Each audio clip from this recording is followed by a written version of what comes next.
Hello,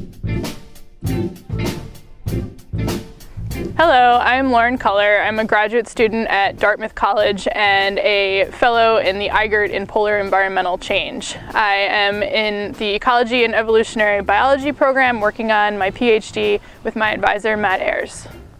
Broadly, I'm interested in how climate change influences the dynamics of ecological systems.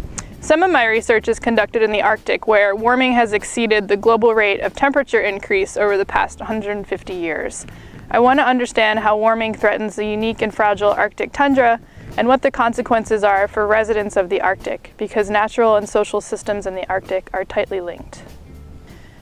More specifically, I am using theories and techniques from two fields in biology, thermal physiology and community ecology, to understand the role of temperature in the way that species interact. These types of studies can help explain where you find certain plants and animals, and also how many plants and animals there are. So I'm sitting here at Ockham Pond today on Dartmouth campus after a few really warm March days, and the pond still has ice covering most of it, but right around the margins of the pond there is open water. And once open water forms in these types of systems, these ponds tend to heat up very quickly. And so when I go to Greenland every summer in late April, early May, this is much like what I see in the Arctic. I see lots of ponds that are starting to open up, and in the open water I start to see Arctic mosquito larvae hatching out. So as these Arctic mosquito larvae are hatching out after remaining in an egg stage all winter long, they go through their development, and the temperature of the water determines how fast they develop.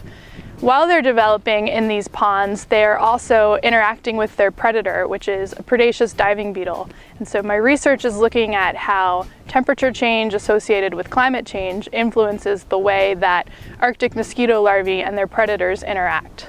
In the Arctic, mosquitoes are more than just an annoyance to people. They are also a severe harassment to wildlife, caribou for example, and people in the Arctic depend on caribou as a cultural and subsistence resource. I hope this research will be able to address important questions such as how climate change will affect when mosquitoes are emerging in the Arctic, and also more importantly, will a warmer Arctic mean more mosquitoes?